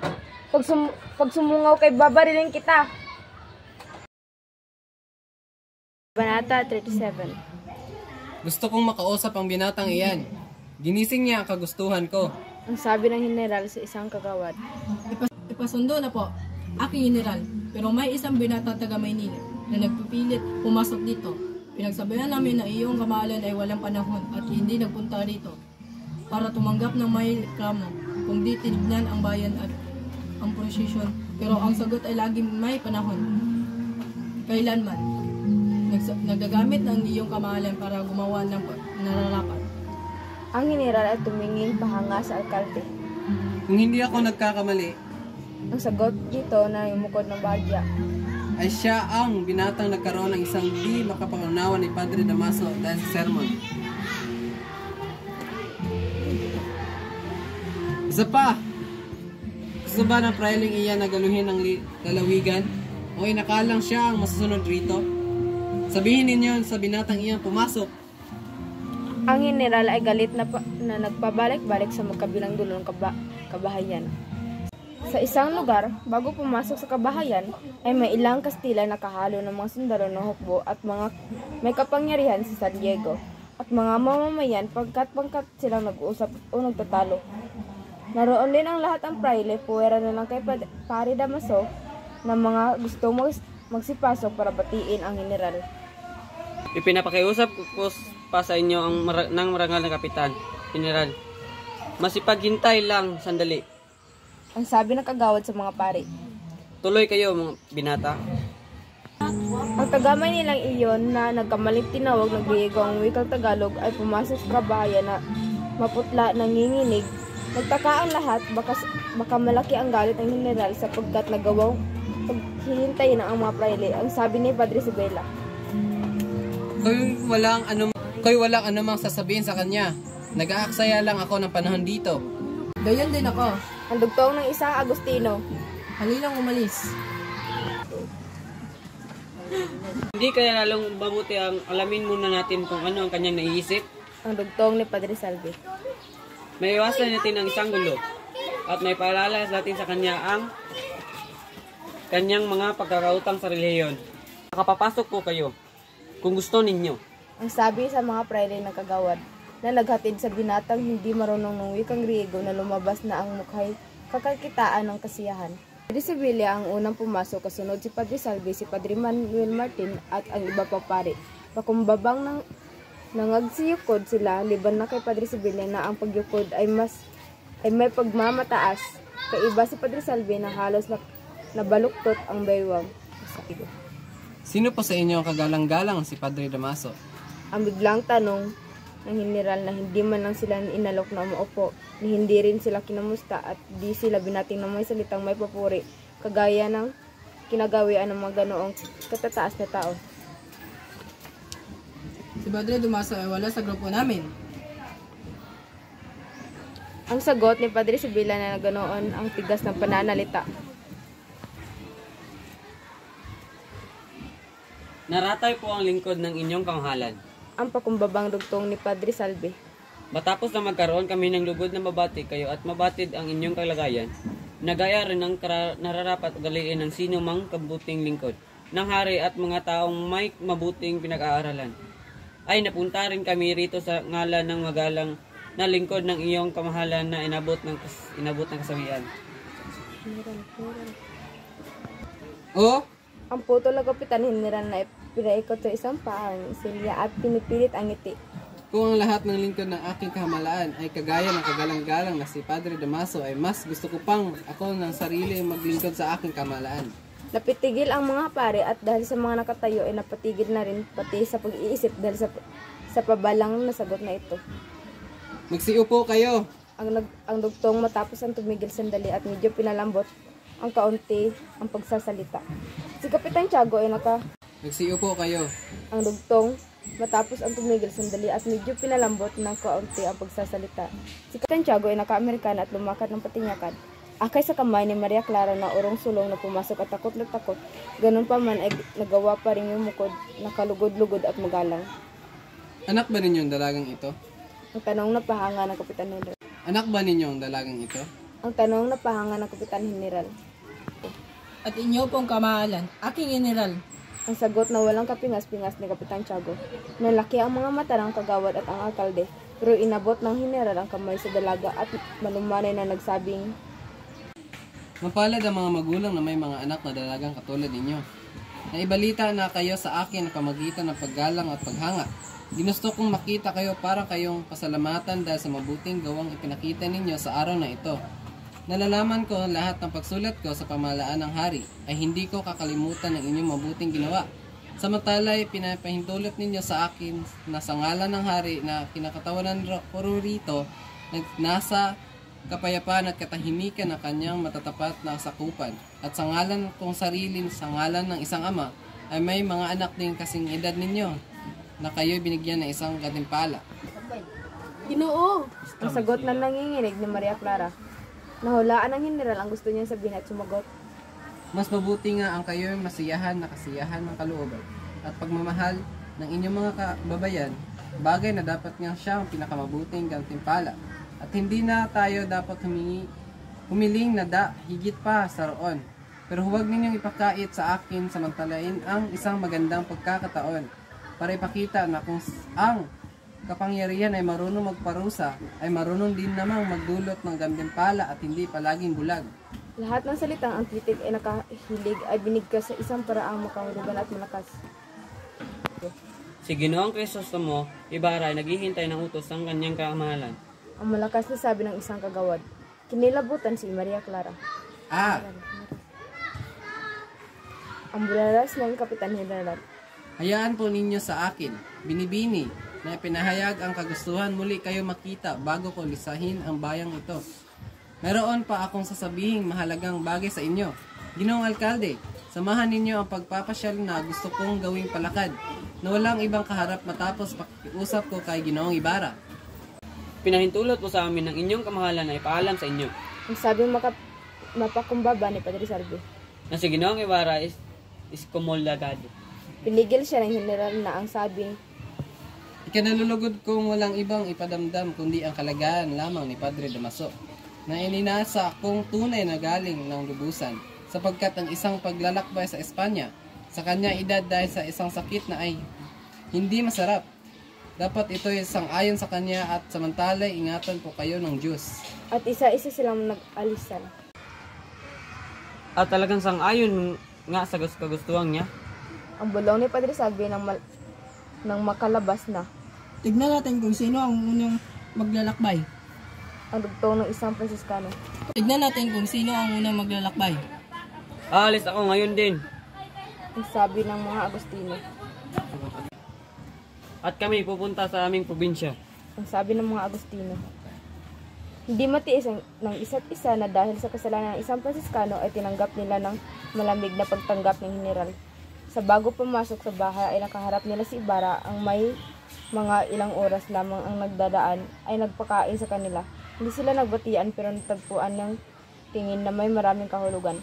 Pero kakaiba ang alkalde nang wala na ang mga prayle na binati si Ibarra at pasuyong kinamayan ito. Pero ang pagdating ng kagawad na hinanap ang binata ay hindi nagbigay panahon sa anumang pag-uusap. Ito ay nakasalubong niya si Maria Clara. Ang mga tingin nilang dalawa ay naghahayag din ng maraming bagay. Pero lubhang iba sa sinasabi ng mga mata kaysa nang sa mga prayle. Ang suot ni Ibarra ay luksang-luksa, panatag na humarap at yumukod ng mahabang yukod. Gayong ang pagdalaw ng mga prayle ay hindi niya minabuti. Sumasalubong sa kanya ng ilang hakbang ang general. Lubos akong nasisiyahan, Ginoong Ibarra, sa pagkikamay sa inyo, ipahintulot ninyo sa akin, tanggapin kayo ng buong palagayang loob. Pero magmamastang mabuti ng may kahalong lugod ng general binata. Ginoo, ang ganyang kagadahang loob. Ang inyong pagtataka ay nakasukat sa aking damdamin. Ipinalalagay ko, hindi ninyo inakalang kayo'y tatanggapin ko ng mahusay. Ang ganito ay isang pag-aalinlangan sa aking tuwid na katarungan. Ang isang magiliw ay nagtanggap po. Ginoo, ang isang walang Siya! Ang sabi ng general na umupo at itinuro sa kanya ang isang upuan. Hayaan ninyo kami makipag-usap ng mainam. Lubos akong masisiyahan sa inyong ginawa at ipanararating ko na pamahalaan ng hari para bigyan kayo ng isang gantimpala dahil sa maganda ninyong layunin sa pagtatayo ng isang paaralan. Kung nagsasabi kayo sa akin ay maglugod, sanang humarap ako sa paglalagay ng unang bato at marahil ay naiwasan ng isang pagkakasira. Akala ko napakaliit ang aking layunin. Ang sagot ng binata. Kahit hindi ko na yun nakalang nakarapat-dapat na aking dahilan na paggambala sa inyong kamahalan na maraming gawin. Saka sa isa pa katungkulan kung magbigay laman ay alam sa lalong pang may mataas na kapangyarihan sa aking laliligan. Yung may lugod na hinara ang ulo at sa isang paraang lalo pang masuyo nagpatuloy. Tungkol sa pagkakasira ninyo ni Padre Maso, huwag kayo mangamba ni magbalak. Hindi kayo maaano hanggang ako ang nanunungkulan sa kapuluan. At tungkol naman sa eskomunyon, ay bahala na akong pakipag-usap sa arsobispo. Sapagkat kailangan makipagay tayo ng karalangaran, dito'y hindi natin mapagtawanan ang mga bagay na iyan sa harap ng madla, na gaya ng Espanya o bahiyang Europa. Gayon pa man ay mag-iingat kayong mabuti sa susunod. Kayo nakaharap sa mga korporasyon na dahil sa kanilang kalagayan at kayamanan ay nararapat na igalang. Pero tatangkilikiin ko kayo sapagkat gusto ko ang mabuting anak. Gusto ko ang pagbibigyan dangal sa magulang. Mahal ko rin ang aking mga magulang at hindi ko masasabi kung ano ang ginawa ko sana kung ako ang nalagay sa inyong kalagayan. At nagtanong at binago ang usapan. May nagsabi sa akin galing daw kayo sa Europa. Nagpunta ba kayo sa Madrid? Opo, mga ilang buwan. May naririnig ba kayo noong nabanggit ang aking kaanak? Kakailis lang naman ng iyong kamahalan. Nang magkaroon ng karagalang, ipakilala ko sa kaniya. Kung gayon ay bakit kayo pumunta rin rito nang walang dalang isang sulat ay pagkakilala? Oo, Ang sagot ni Bara na yung mugot. sa dahil lang hindi sa Espanya ako nanggaling. Nagpunta ako rito at sa dahil lang may nagsabi sa akin ng galing ng iyong kamahalan. Ay pinakaala ko na hindi kailangan ng isang sulat sa pagkakilala para ampunin kundi makahalay kaming lahat ng mga Pilipino ay nasa ilalim ng iyong mga pag-aampo. Isang ngiti ang lumabas sa labi ng matandang sundalo na banayad na sumagot.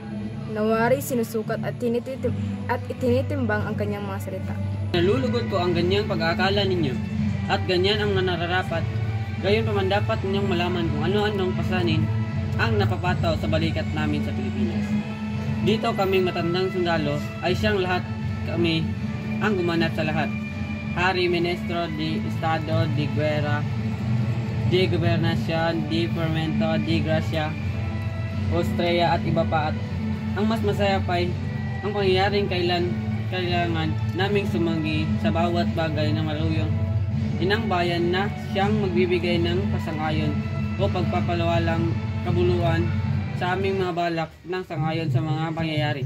Kung minsan ay walang hunos dili at kami ring mga Kastila ang nagsasabing walang mangyayari sa maraming mga balak ipatupad at sakar ang karaniwan sa aming pupunta rito ay bahagya ng nakaalam ng mga bagay-bagay.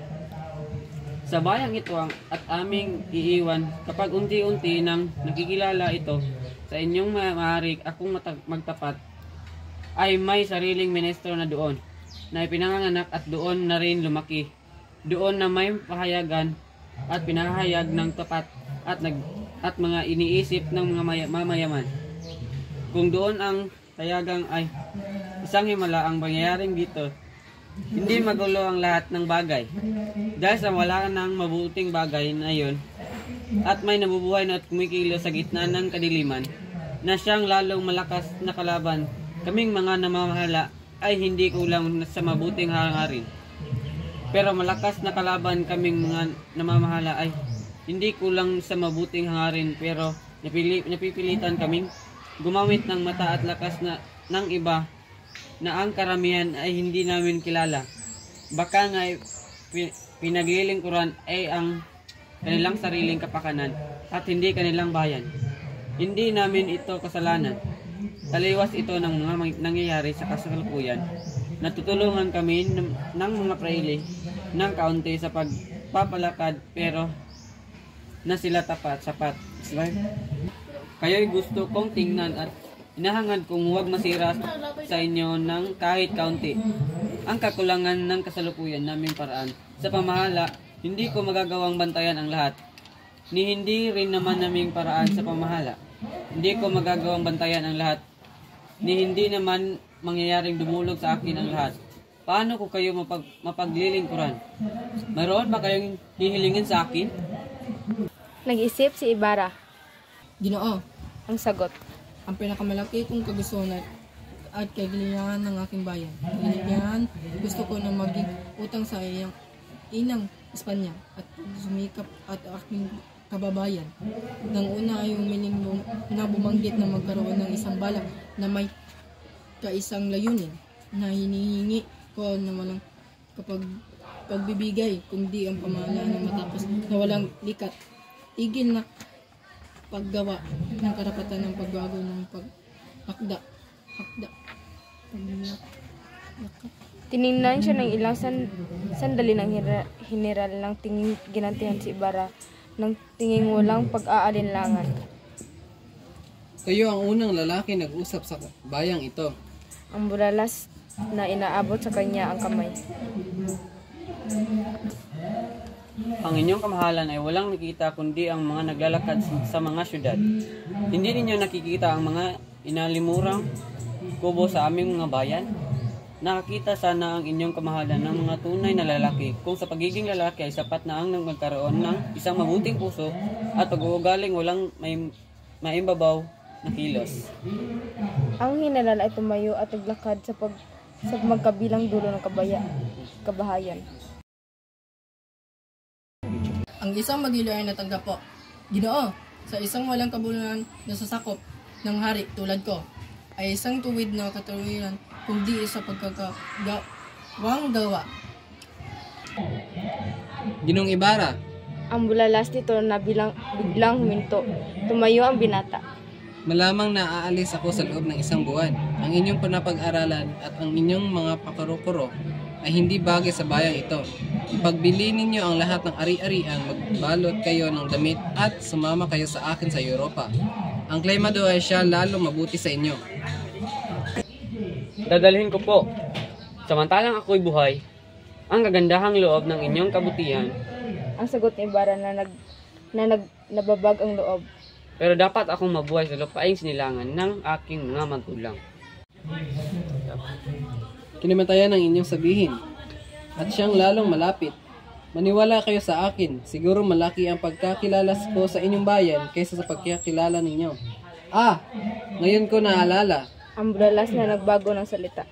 Kayo mag-asawa sa aking magiliw-giliw na dalaga at inaabala ko kayo rito. Lumakad kayo, pumunta kayo sa tabi niya, at para magkaroon kayo ng lalong kalayaan ay papuntahin ninyo dito ang ama. Ang dugtong na nakangiti. Gayon man, ay huwag ninyong limutin ang gusto kong samahan ninyo ang aking pamamasyal. Lumukod si Ibarra at lumayo. Tinawag ng general ang kagawad. Natutuwa ako. Ang sabi na tinatapik-tapik na balikat ang kagawad.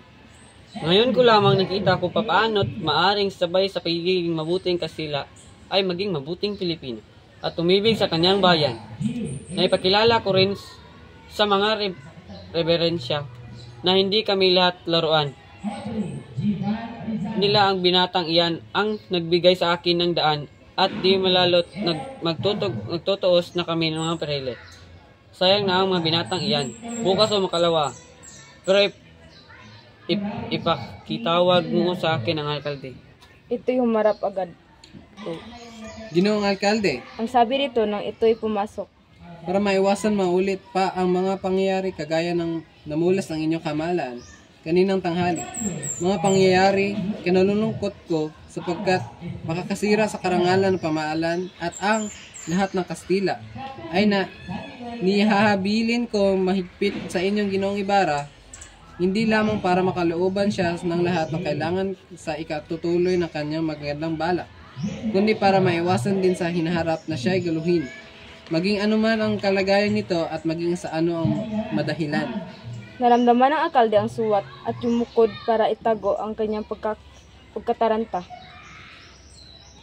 Ipasabi rin ninyo sa inyong kamahalan ang Ganoon sa Alperes na namumuno sa tropa at imbestigahan ninyo kung talaga bang ang Ginoong ito ay may mga ginawang labag sa mga tatakaran.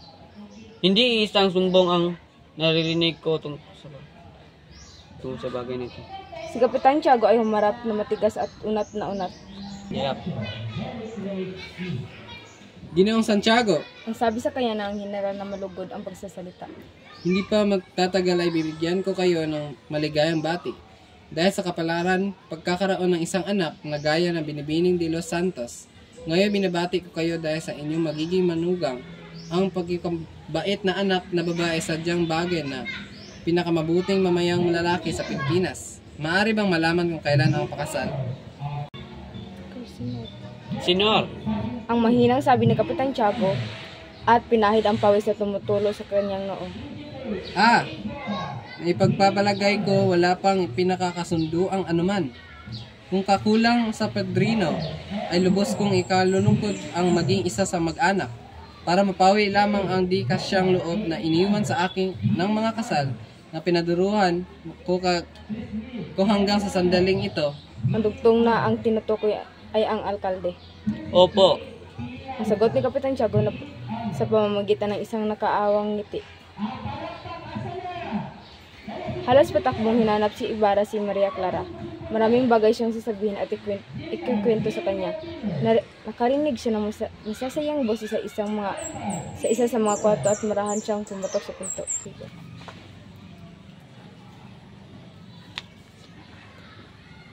Sino ka? Ang tanong ni Maria Clara. Ako? Natigil ang nagsasalita at ang pinto ay hindi nabukas. Ako? Maaari ba akong pumasok? Ang tanong ng binata na ang puso tumitibok ng malakas. Nagpatuloy ang katahimikan, makaraan ng ilang sandali ay may mahihinang yabag na lumapit sa pinto at ang masayang tinig ni Sinang ay bumubulong sa butas ng susian. Krisostomo, paparoon kami sa dulaan mamayang gabi. Isulat mo ang gusto mong sabihan kay Maria Clara. At ang mga yabag ay muling lumayo mabilis gaya ng lumapit. Anong kahulugan nito? Ang bulong na nag-isip ni Ibarra samantalang lumalayong dahan-dahan sa pinto.